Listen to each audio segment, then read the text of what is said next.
Les aléas de production électrique secouent le réseau électrique. Quand on est professionnel de la production électrique ou de la gestion d'un réseau électrique, on sait que c'est le propre de la gestion industrielle, de la garantie de la continuité de service au public, 24 heures sur 24. L'objectif étant qu'un aléa ne conduise pas à la perte de la continuité de service vitale à l'économie du pays en question, comme à la sécurité des citoyens.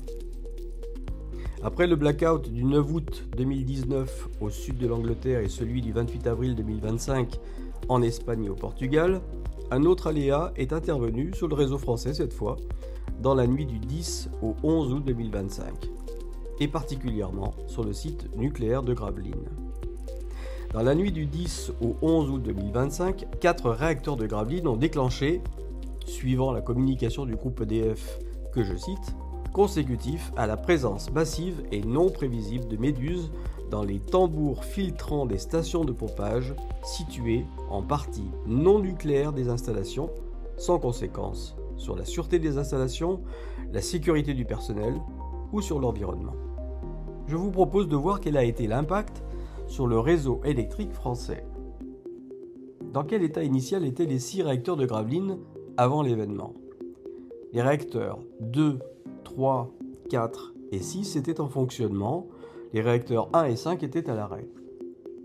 En regardant leur courbe de production, on voit en effet que le réacteur 2 a déclenché entre 23h et 0h après avoir réalisé une baisse de charge, on peut imaginer soit à la demande du réseau ou volontairement suite au début d'encrassement des tambours filtrants. Le réacteur 3 a également déclenché entre 23h et 0h après avoir fait une remontée de charge dans la journée à la demande du gestionnaire de réseau RTE.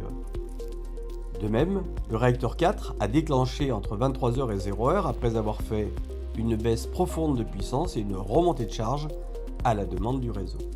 2 remarques à ce stade.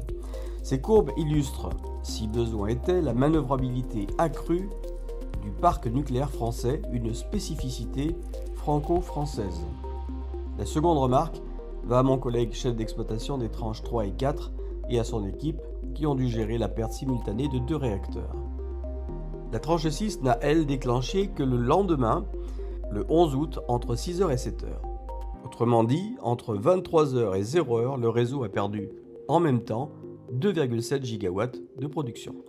À 23h le 10 août 2025, avant l'aléa, 86% des moyens de production pilotables étaient couplés sur les réseaux français. Regardons la variation de puissance de l'ensemble des autres réacteurs restés, eux, en service.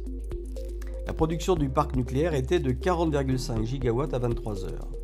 À 0h, une fois le transitoire passé, la production nucléaire était de 38,9 gigawatts, soit une perte de 1,6 gigawatts. Est-ce dû à un manque de réaction des autres réacteurs?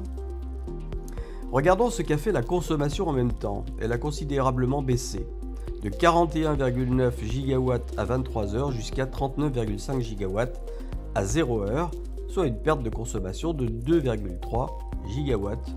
Il est donc normal que les autres réacteurs n'aient pas intégralement compensé la perte des 2,7 gigawatts. Regardons maintenant l'impact sur la fréquence. La fréquence était de 50,03 Hz à 23h. Elle est descendue au minimum à 49,91 Hz dans une plage compatible avec le bon fonctionnement des autres moyens de production restés en service. Puis elle est remontée progressivement à 50 Hz en 6 minutes et 40 secondes, sans blackout. Regardons la production des ENR intermittentes pendant cet aléa. Concernant la production solaire, la courbe de production à 23h parle d'elle-même, je n'en dis pas plus. Quant à l'éolien, entre 23h et 0h, la production éolien est passée de 6,9 gigawatts à 7,2 gigawatts, soit une augmentation de 0,3 gigawatts, 300 mégawatts, au gré des variations de pression atmosphérique. Depuis qu'un réseau électrique existe, la garantie de continuité de service au public de l'électricité repose sur la capacité à gérer un aléa de production ou de transport d'électricité. La seule manière de réussir un transitoire du type des aléas anglais, espagnol, portugais et français de ces derniers temps est de conserver un talon de moyens de production pilotable couplé sur le réseau avant l'aléa. Depuis le blackout du 28 avril 2025, le gestionnaire de réseau espagnol programme les moyens de production pour conserver un talon de production de 50% pilotable.